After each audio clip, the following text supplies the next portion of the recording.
to kind of get in and go shop. Those are self-certified certifications.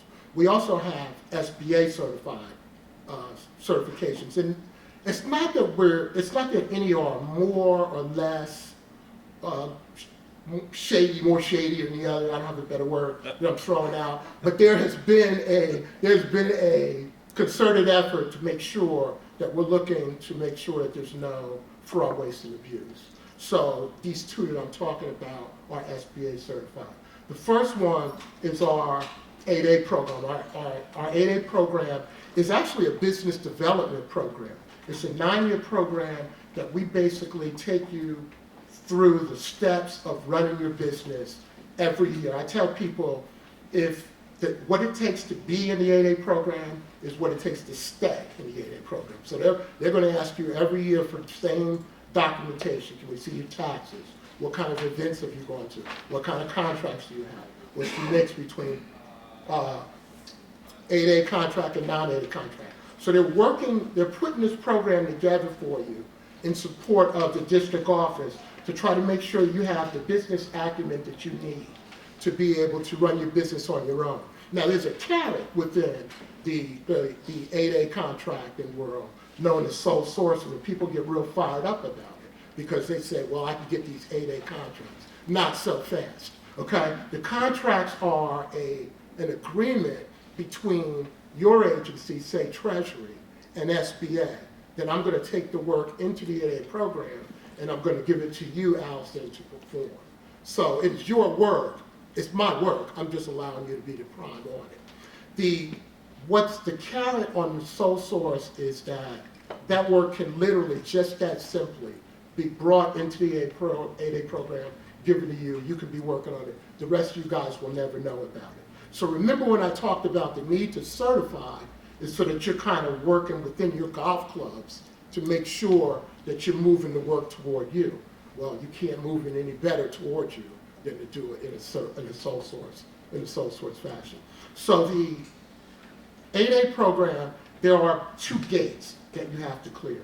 You have to clear an economic gate. You have to make sure that you're under a threshold economically from a dollar value. If you guys are asking me about the 8A program, I'm just going to call it that you're economically disadvantaged if you're asking me about it, because if you were doing that well, you wouldn't need to know what the threshold line was, okay? And then you have to be part of a class, a socioeconomic. There are protected class, blacks, whites, Asian, Pacific Islanders, Native Americans, things of that nature. It's not that the rest of the population cannot be in 8A. You just have to tell that story on your social disadvantage. It all goes into a package. So that package of your social disadvantage, your financial, your business plan, where you're going, all of that is put in, and if we're on the East Coast, so everybody east of the Mississippi is being vetted just outside of Philadelphia. That program will come back and they will look at you and say, I have this issue with what you put out, can you correct this, this, and this, and this? Boom, it's done, you have the certification. You have 9 years, 1 life to live.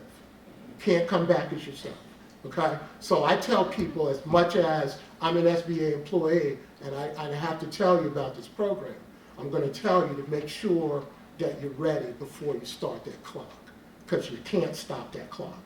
The only way you can stop that clock is if you are called to foreign military service. And that's new. That just happened in the last 3 years, something like that. Okay, so it's 9 years, it's on you, stay on it. The second the second SBA certified certification is the HubZone certification. The HubZone certification is a place-based certification. I call it a real employment needs certification. It is a certification where we are trying to get involved on the ground from a economic development standpoint to turn around the neighborhood. So I tell people, if you remember what Chinatown looked like 25 years ago, or if you remember what National Stadium looked like before National Stadium got there, these are areas of higher employment, low wages, high, and things of that nature. So the neighborhood is, in often cases, in disrepair. So the thought process is, if you start your business, and you hire some people to live in that business. Somebody else will start another business, a smaller business, and you can kind of see the economic development happening. In the Hub Zone program, that's done by a census. So every 10 years, they look at the map, see where the need is, and they judge these borders and decide, this is a hub zone, this is not. So you have to keep that in mind if you're going after that certification, because sometimes you could sign a lease, and it might require you to move within that time period. One of the things about the Hub Zone program that I want to tell you about is that your principal office needs to be in the Hub Zone. Okay, that's a criteria, along with the 51% U.S. citizens, all of that. So your primary office has to be in the Hub Zone, and then 35% of your employees have to live in a Hub Zone. They don't have to live in that Hub Zone, but they have to live in a Hub Zone. So the thought process again, if you think about it, we're trying to bring people that have that need to the jobs in the areas that can kind of turn their lives around, turn the company's lives around, turn the neighborhood around, that type of a thing. Those are the certifications that I wanted to talk about, but we got one more, and if you guys can indulge me for just a couple of minutes, I'd like to throw it out. And it's not so much that it's a certification as it is a new program, but literally on October 1st, they started taking applications on October the 3rd. We have just rolled out what's known now as an all-small mentor-protege program. Okay, up until this time, SBA had their own mentor-protege program through the 8A department. Other agencies, DOD, GSA, they had their own mentor-protege programs. But as you can imagine, software development people will understand what I'm saying. There's no one version of the truth. And we need to get back to a one version of the truth. So what SBA has been tasked to do is to take the leadership of rolling out this program. So now, as a woman-owned small business, Allison can get a mentor-protege together where she could not have before.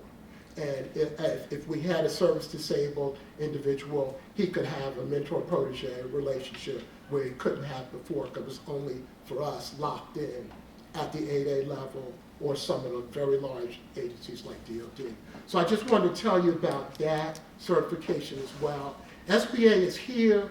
We have the ability to help you, and we will work through whatever issues you do. We do those primarily through our resource partners, which are SCORE, the Small Business Development Center, the Women's Business Center. I highly recommend, fellas, you can go to a Women's Business Center. Nobody's going to talk about you if we see you walking out of a Women's Business Center. It's okay. It's okay. Okay. So these are the places where you can get that help. All of our services, all of our applications and certifications are electronically based type situations, and so there's plenty of help out there. We can get you to the people you need to. So thanks for indulging me so I could get that one thing about all small. I'll go sit down for a time. Thank you. Next, I'd like to introduce Ms. Sandra Eberhard.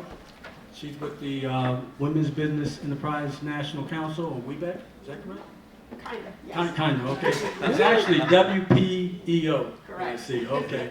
I don't know what that stands for, but it sounds good to me. That's the only certification as it pertains to a women's organization that we will accept. So please listen. Tells you, I'm sure. Okay. How are you guys? So the Women Business Enterprise National Council, or WBENC, and I am going to get into the alphabet soup, I'm sorry, started back in 1997.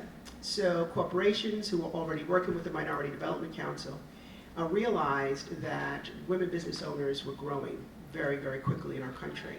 However, they're not considered minorities unless there's an ethnicity behind the gender as well. So corporations worked with an organization, built WBENC, and certification standards. Our certification standards are truly very much like the minority councils, as we're all based on the government's FAR regulations. So it's 51% owned, operated, managed, and controlled by one woman or a group of women. And the delivery system for this national organization are 14 regional partners, where the Women Presidents Educational Organization is actually 2 of those partners. So there are 14,000 women in our network. Remember, we're a third of the private business in this country. We're still only 4% of the revenues. You guys don't have to get so upset with us, but we're still only 4% of the revenue, which is still a huge deal. But there's still work for us to do. So we certify folks in demographics, in territorial demographics. Women Presidents Educational Organization DC, WPEO DC, which I run, supports women businesses in Virginia, Maryland, and Washington, DC. And what that means is that we actually process your certification. Yes, you have to send in documentation. It's an online process now as of September the 19th. We have digitized our process. You go onto an online application that you fill out, and you actually upload your documents right there online as well. Then the staff in our office actually reviews those documents. And documents include information for ownership. Similar to the Minority Council, we're looking at not even ethnicity, I'm sorry, but gender, information about gender, of course. We do take a green card. You don't have to be a U.S. citizen. That will come a little bit later, but U.S. citizen, and we will take a green card. Evidence of the gender. We look at documentation for governance as well as ownership. So stock options, depending on your structure, there's different documentation for ownership as well as for governance. And we review all of that documentation. And then it actually goes to a committee of anonymous volunteers who are corporate members, some community sponsors, lawyers, CPAs, who review the documentation to make sure that the ownership and management and control are not pro forma, that you actually do the work, have the total authority to make all of the major and minor decisions in your business. Then we do a site visit because we check expertise. The documentation can look really nice, but if you don't know what a widget is in your business, then that says to us that you do not control or manage your business. There's really just a pro forma ownership. So we have about a 3% denial rate. I want you guys to know that we actually do deny files, but the rest actually go through. Once you are certified in our organization, then we support you in several ways, one of which is our developmental programs. We have, at this moment, running a pilot program both in New York office as well as in DC, where we actually have one of our corporate backers.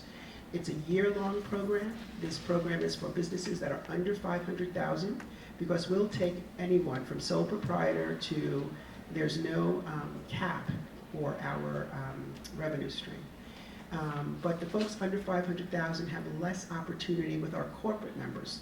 So we want to move them forward so that they get to that $1 million mark, when they can also take advantage of other developmental programs. So they have a year-long program with classroom information quarterly, with a mentor, an actual mentor from a corporate member that works all year long. And there's also different resources that are given throughout the year as well, including private bankers, opportunities for capital. All of that is happening for these folks who are under 500,000. And then we also have a tuck school. Once you reach that 500,000 mark, you can be developed through our tuck school. And then when you go even higher than that, we have an affiliation with the Women Presidents Org, so that it's a peer facilitated advisory group.